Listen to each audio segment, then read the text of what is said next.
Hello everybody and welcome to this short video on how to install VMware Workstation on a Windows 10 machine. So first of all, let's download it. Just go to vmware.com and select download.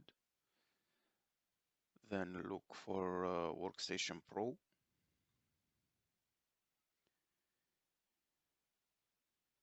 Okay, I will select version 14 here.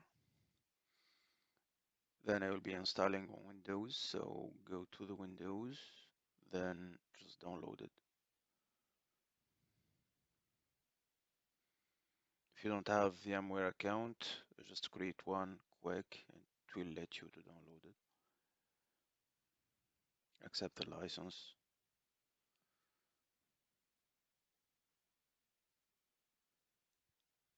Let's wait until it completely downloads, then run it.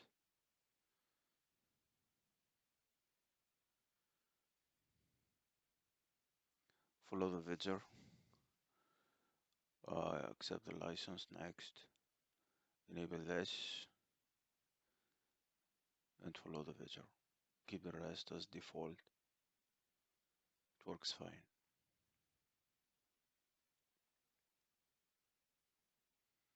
Takes a couple of minutes to be installed.